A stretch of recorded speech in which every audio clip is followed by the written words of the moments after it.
Boa noite, seja bem-vindo ao Jornal 10 desta sexta-feira. Vamos às manchetes. Apenas 393 arguidos por VBG foram encaminhados para o programa de reinserção desde o seu início em 2012. Polícia Nacional realiza plano operacional Natal e fim de ano em segurança a nível nacional. Governo aprova decreto regulamentar que declara a situação de emergência hídrica em Cabo Verde. Angola, orçamento de João Lourenço, quer a economia angolana crescer 4,9% em 2018. Eleições presidenciais de 2018 no Brasil terão recorde de candidatos. Escrutínio de ajuda da ONU alerta para aumento da fome no Iêmen.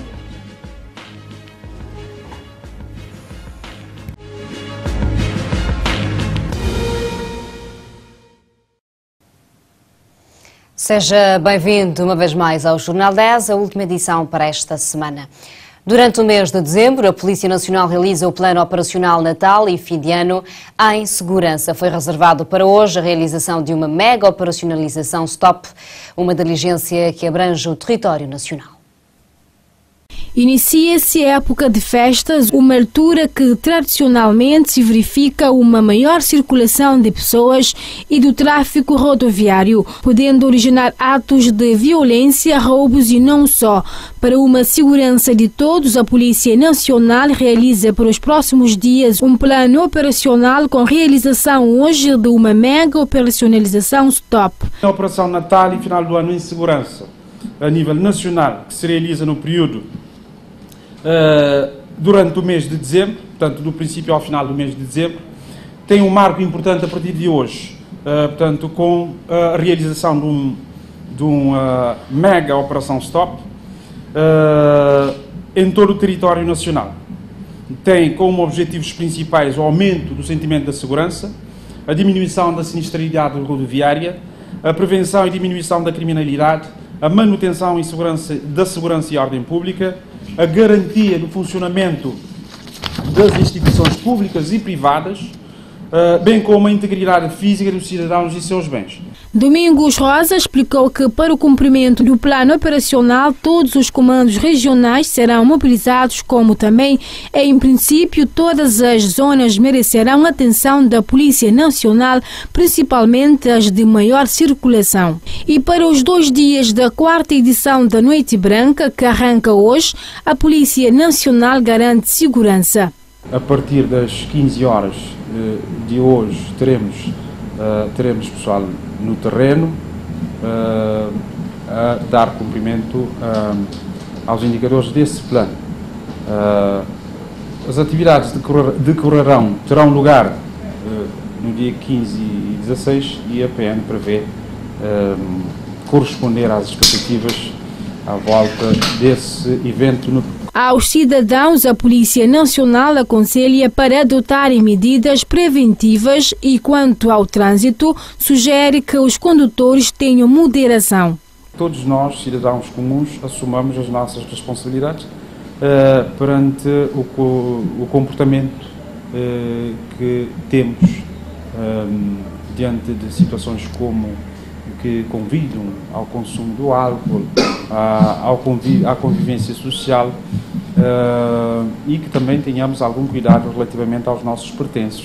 Este plano operacional tem como objetivo reforçar a segurança dos cidadãos e dos seus bens, colocando mais agentes nas ruas e realizando múltiplas operações policiais em todos os cantos do país.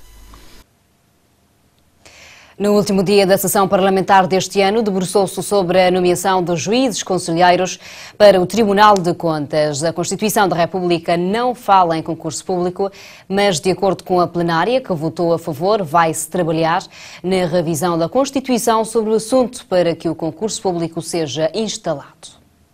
A nomeação dos juízes conselheiros para o Tribunal de Contas de Cabo Verde é feita pelo Presidente da República, mas a proposta é apresentada pelo Governo. Na lei-mãe, que é a Constituição da República, não se estampa que a nomeação dos juízes conselheiros tem de passar pelo concurso público. Por esta forma, a plenária deu aval favorável, sobretudo o maior partido da oposição, o PAICV, para a revisão da Constituição, sem falar de outras novidades introduzidas pelo Governo de Ulisses Correia Silva para o diploma. Globalmente, o que o nosso partido pensa é que os concursos são fundamentais para provimento de cargos, para que se aumentem os princípios da transparência e da igualdade de oportunidade. Agora, sobre esta matéria em concreto, o que ficou provado é que há dúvidas. Portanto, uns entendem que podia e pode o Governo, antes de nomear, proceder a um concurso prévio. Outros entendem que tal matéria poderia consubstanciar uma limitação dos poderes do Governo constitucionalmente consagrados. Sendo assim, eu acho que andou bem o Parlamento em não entrar pela dúvida, aprovarmos o diploma, tendo o Governo, ele próprio, manifestado toda a abertura que este diploma pode ser, esta questão pode ser acolhida logo após a revisão. E o PICV, naturalmente, estando na linha de tudo o que seja incremento e lisura e transparência na gestão dos recursos públicos, só pode votar a favor a um diploma desta natureza. Portanto, este diploma é fundamental para a República, traz incrementos importantes em matéria de fiscalização dos recursos públicos e sua aplicação. Portanto, nós seguramente que vamos... e tem novidades muito interessantes. Veja a questão da problemática da fiscalização concomitante, que é os contratos são remetidos à Tribunal de Contas, não havendo visto prévio, mas pode o Tribunal de Contas, ao longo da execução de um determinado projeto, pedir, fazer auditorias. Como de resto também é importante a questão da seletividade. O MPD, o Movimento para a Democracia, abraça a decisão do Governo que tem de passar pelo concurso público, mas antes deve-se rever a Constituição e que não se apresente a proposta de possíveis candidatos antes da revisão da Constituição. Bem, a posição do MPD relativamente à nomeação dos juízes é que tem que ser à luz da Constituição da República de Cabo Verde, que consagra claramente no seu artigo 203 que os juízes do Tribunal de Contas devem ser nomeados pelo Presidente da República sob proposta do Governo. E isto decorre da competência política do Governo consagrado na Constituição da República. Nós vamos votar a favor do documento e, quanto mais não seja, que trata-se de uma lei que irá, portanto, dotar o país de instrumentos para melhorar o controle, a fiscalização na execução das despesas públicas.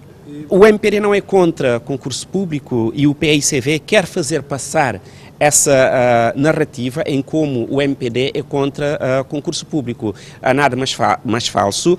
O MPD, neste momento, quer cumprir a Constituição e a nomeação dos juízes por concurso terá lugar após a revisão constitucional para alinhar, portanto, a lei do Tribunal de Contas com a própria Constituição da República. Decisão também apoiada pela União Cabo-Verdiana Independente Democrática, o CID, avançando que deve introduzir o concurso público não só para a nomeação dos juízes para o Tribunal de Contas, como para todos os cargos da função pública. Já tínhamos alertado o Governo que, tendo em conta que está em vista a revisão da Constituição da República, que, portanto, deixasse ao critério, portanto, da Constituição a nomeação dos juízes. Ou seja, com isso nós queríamos dizer logo, antecipadamente, que se coloque a eleição dos juízes a concurso. De forma que nós entendemos que, de facto, nós defendemos o concurso desde a primeira hora. Nós entendemos que hoje em dia não se deve nomear, seja quem for.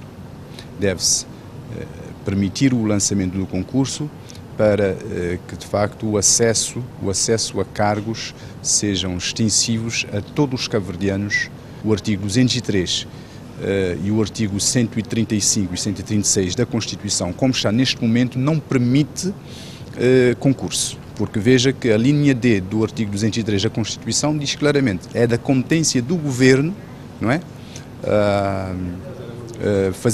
Fazer a indicação e a nomeação seria, ou seja, é da competência do Governo propor e da competência do Presidente da República nomear.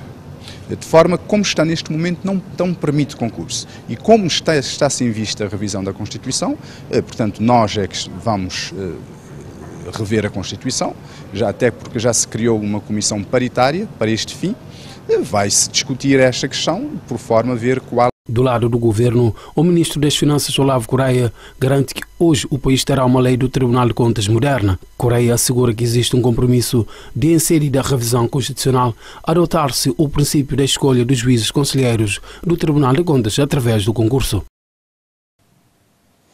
Dos mais de 16 mil processos entrados nos tribunais de 2011 a 2016, referentes ao crime de VBG, dos quais mais de metade já estão resolvidos, apenas 393 agressores foram encaminhados para o programa de reinserção dos arguidos. O número de processos que entraram nos tribunais e nas procuradorias no período de 2011 a 2016 ficou em torno de 16 mil e tal. Desses, 7 mil e poucos foram resolvidos e 8 mil estão pendentes. Dos 7 mil e tal foram para o tribunal cerca de 2.900 e desses somente 393 foram encaminhados para o programa. Os dados foram apresentados pela consultora do estudo de avaliação ao programa de reinserção dos arguidos por violência baseada no género, Dionara Anjos, que considera esse resultado muito fraco, tendo em conta o universo de casos registados. Acrescentou ainda que há comarcas em que os magistrados não encaminharam nenhum processo, o que impossibilitou o arranque do programa nas ilhas por falta de pessoas. A pena de prisão efetiva prevista na lei VBG oscila entre os 2 e os 5 anos aplicada aos crimes mais graves. Para os crimes mais leves, aplica-se a pena suspensa e o pagamento da multa. A Comissão Nacional para os Direitos Humanos e a Cidadania recomenda ao Governo a adoção de medidas para vinculação do protocolo da Carta Africana dos Direitos Humanos, visando o reforço do sistema de promoção e proteção dos direitos humanos. Segundo a Presidente da Comissão Nacional para os Direitos Humanos e a Cidadania, Zaida Moraes de Freitas, a vinculação ao protocolo apresenta-se como um reforço na concretização de um dos princípios fundamentais dos direitos humanos, que é o direito à justiça, e a adoção de medidas poderá representar uma oportunidade de oferecer aos cidadãos uma justiça mais célere e eficaz. Ainda de acordo com esta Presidente, a ratificação do protocolo, bem como o depósito da declaração que reconhece a competência do Tribunal para receber comunicações de casos apresentados pelas organizações não governamentais e por pessoas singulares, irá permitir ao Estado, cidadãos e sociedade civil apresentarem comunicações sobre situações de violação dos direitos humanos ao Tribunal Africano nos casos em que não existem recursos internos para resolver tais situações. Entretanto, assegurou que a CNDHC irá desenvolver ações com vista a sensibilizar as autoridades nacionais para a ratificação deste instrumento regional que irá permitir aos cabo-verdianos melhores garantias na efetivação dos direitos consagrados na Carta Africana dos Direitos Humanos e dos Povos. O Ministro dos Assuntos Parlamentares e da Presidência do Conselho de Ministros, Fernando Elísio Freire, deu hoje uma conferência de imprensa que visa apreciar os pontos que foram ontem aprovados pelo Conselho de Ministros, destacando que o Governo aprovou o decreto regulamentar que declara a situação de emergência hídrica em Cabo Verde. O Conselho de Ministros aprovou nesta quinta-feira o acordo convênio entre o governo cabo-verdiano e a plataforma ONGs. No entanto, o Ministro dos Assuntos Parlamentares e da Presidência do Conselho de Ministros, Elísio Freire, afirmou que este acordo permite que o governo passe a regulamentar as associações não-governamentais que atuam na área social e as relações financeiras entre o Estado e estas associações. O governo celebrou um acordo com a plataforma das ONGs. O acordo visa, basicamente, que o Governo irá regulamentar as organizações não governamentais que atuam na área social. O Governo irá regular as relações financeiras entre o Estado e as associações não governamentais e irá capacitar as associações não governamentais e a plataforma das ONGs no sentido de melhorarem as suas prestações. O acordo ainda transmite para as plataformas ONGs um conjunto de competências relacionadas com a gestão das associações. Um outro acordo que foi aprovado foi o decreto-lei que cria o Consulado-Geral de Cabo Verde na cidade de Nice, que, segundo Freire, este visa ajudar os cabo-verdianos residentes em França. O Governo também, no quadro daquilo que tem sido o compromisso do Governo com a nossa comunidade imigrada, como sabem, na cidade de Nice, na França, vive uma expressiva comunidade cabo-verdiana, é uma comunidade que tem crescido muito nos últimos anos, que tem deslocado de outros países europeus para esta cidade francesa e também dentro da própria França, que tem aumentado bastante e há necessidade claramente de um consulado-geral. Assim como temos um consulado-geral na cidade de Boston, iremos ter também em Nice para fazer face aos cabo-verdianos que residem na região sul de França, portanto, cumprindo um dos principais compromissos com a nossa comunidade europeia que vive na Europa. Acerca do último ponto aprovado, que tem a ver com o decreto regulamentar que declara a situação de emergência hídrica em Cabo Verde, Freire mostrou que isto deve-se à escassez de chuva no país, realçando que a prioridade da utilização de água é para o consumo humano, para o gado e para a agricultura. Isto tem a ver basicamente com a escassez de chuva, ou quase inexistência de chuva neste ano de 2017, e também nos últimos anos, em que a média tem diminuído bastante, com efeitos visíveis sobre a quantidade e qualidade da água. O decreto legislativo do Código da Água e do Saneamento permite ao Governo declarar momentos de crise e de emergência hídrica, e tendo em conta a situação atual, o Governo declara emergência hídrica. Isto passa por definir as prioridades na utilização da água, em primeiro lugar para o consumo humano, para os animais, para o gado em segundo lugar, em terceiro lugar para a captação, para a agricultura e só depois para as outras atividades. Devido ao mau ano agrícola, foi declarado o estado de emergência hídrica em Cabo Verde, com o Governo a atuar no sentido de definir as prioridades na utilização de água. O Arquivo Nacional de Cabo Verde comemora os seus 29 anos no dia 31 de dezembro. Neste âmbito aconteceu hoje um evento comemorativo sob o lema 29 anos de salvaguarda patrimonial, memória e identidade. O Arquivo Nacional de Cabo Verde tem pela frente muitos desafios, de acordo com o Ministro da Cultura. 29 anos da salvaguarda patrimonial, memória e identidade. Este é o lema desta data comemorativa. O Ministro da Cultura, Abrão Vicente, salienta a importância desta instituição para o país e diz que é urgente resgatar todas as memórias antes da independência. Segundo o mesmo, este é um dos grandes desafios que o Arquivo Nacional de Cabo Verde tem pela frente. O segundo grande desafio é, sem dúvida, todo o trabalho de digitalização e conservação para o futuro dos documentos já existentes. E o terceiro desafio é, sem dúvida, a adequação institucional do próprio arquivo, no sentido de revermos a lei que prevê, por exemplo, que todos os arquivos que tenham mais de 40 anos têm que transitar aqui para o espaço do arquivo. Nos próximos anos, o maior desafio do arquivo é encontrar um novo espaço para a sua localização, libertar esse edifício histórico para atividades culturais e para outro tipo de programação, no sentido também de sermos conscientes que essa localização prejudica a conservação dos próprios documentos. De acordo com a conservadora do Arquivo Nacional, Filomena Oliveira, o balanço destes 29 anos é de muito trabalho e orgulho. Pois, segundo a mesma, cada vez mais o Arquivo Nacional tem estado mais próximo da sociedade. Oliveira acrescenta ainda que para o ano já há uma ideia para alavancar ainda mais a instituição.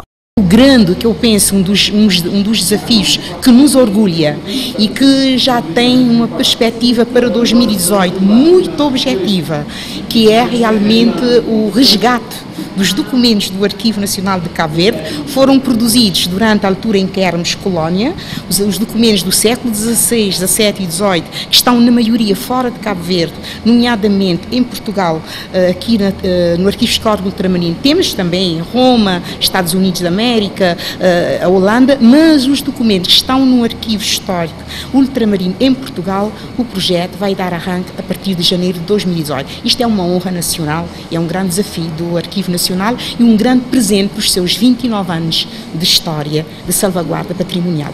Foi lançada em formato impresso a 4ª edição do Boletim Informativo do Arquivo Nacional, intitulado LOCA, que antes era disponibilizado só no formato digital. Este boletim, informou a conservadora, é uma forma de comunicar com a sociedade civil e de dar aos investigadores oportunidades de publicarem artigos de opinião. Durante o evento, houve tempo para cantar os parabéns e cortar o bolo ao som do coro da Academia Cesária Évora.